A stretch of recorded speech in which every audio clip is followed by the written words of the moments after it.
Apple is brilliant at one thing. It isn't just making phones.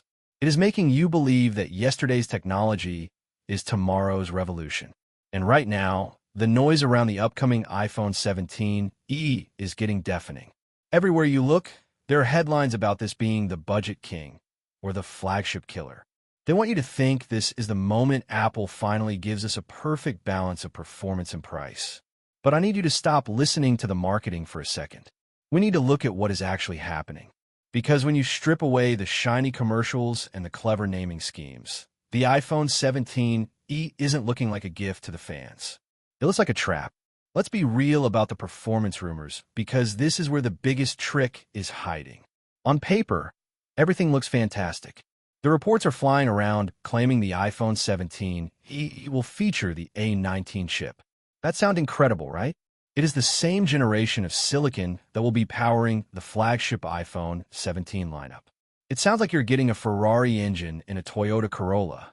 But Apple doesn't work like that. They never have. If you look closer at the leaks, you will see the catch. It is expected to be a scaled-down version of a chip. In the tech world, we often call this binning. They take the chips that didn't quite make the cut for the Pro models, disable a few cores, lower the speed, and slap a new label on it. So, while the marketing materials will scream, A19 power, you aren't actually getting the full experience.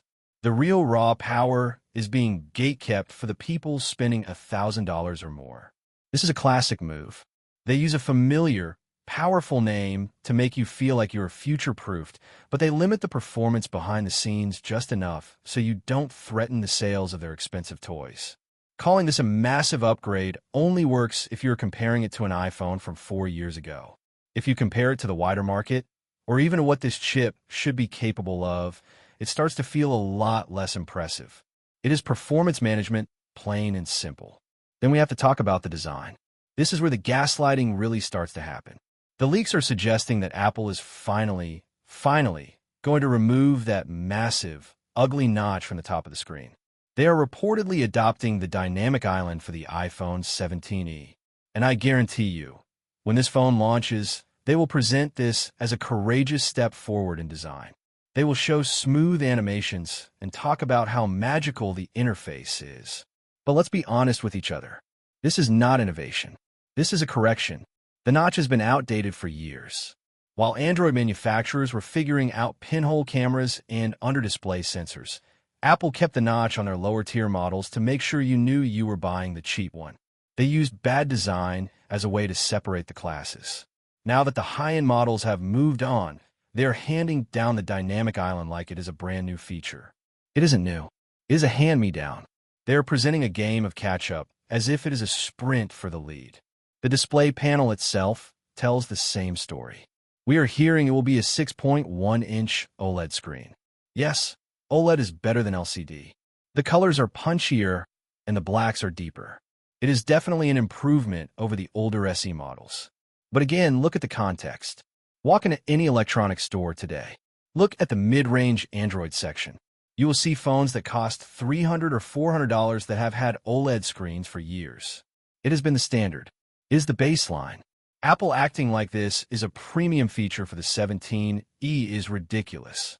They're charging you extra for a feature that the rest of the industry normalized a long time ago. But nothing shows Apple's strategy better than the camera situation. This is where things get really confusing and honestly a bit disappointing. Let's start with the good news, just to be fair. The front camera is rumored to be getting a bump to 18 megapixels. That is a solid jump from the 12-megapixel sensor they have been using since what feels like the dinosaur age. Your selfies will look sharper, and video calls will be clearer. That is a good thing. But think about why that feels so big. It only feels like a huge upgrade because Apple neglected that front camera for so long. They started to sow updates, so now a basic improvement feels like a feast. The back of the phone is a different story. The leaks point to a single 48-megapixel wide camera. Just one. In 2025 or 2026. Think about that. We are living in an era where social media is dominant, where people are creators, and where flexibility is key. Competitors are offering triple lens setups, ultra-wide shots, and telephoto zooms at similar price points. Apple is giving you one lens. Sure, their software processing is great. Apple is amazing at computational photography. They can squeeze a lot of quality out of that one lens. But software cannot invent physical hardware. If you want a wide landscape shot, you can't. If you want to zoom in without losing quality, you can't. It feels restrictive. It feels like they're intentionally crippling the creative potential of the phone just to force you to look at the Pro models.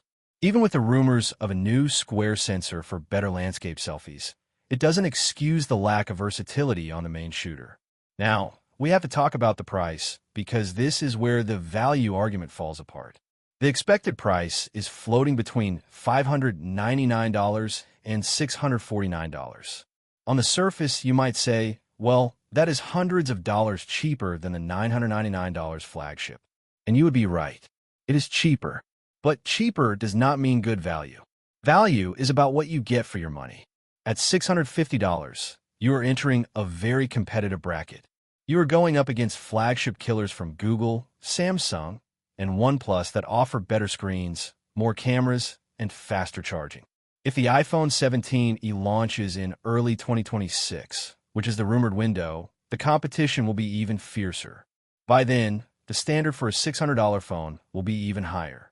Apple is banking on the fact that you won't look at the specs. They are banking on you just wanting the blue bubble and the Apple logo. They're counting on brand loyalty to make you ignore the fact that you are paying premium prices for recycled hardware. This leads me to my honest opinion on this product.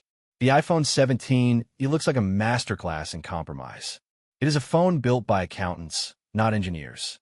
It feels like every single decision, from the single camera to the bin chip, was calculated to give you just enough to keep you in the ecosystem, but not enough to make you happy. They're terrified that if they make the cheap iPhone too good, nobody will buy the expensive one. So they hold back. They throttle the innovation. The iPhone 17 isn't designed to be the best phone for you. It is designed to be the most profitable phone for them. It is the good enough iPhone. And for $650 in the year 2026, good enough shouldn't be acceptable. You deserve better displays, versatile cameras, and uncompromised performance. Don't fall for the polish. Don't fall for the hype. Look at what is missing, not just what is there.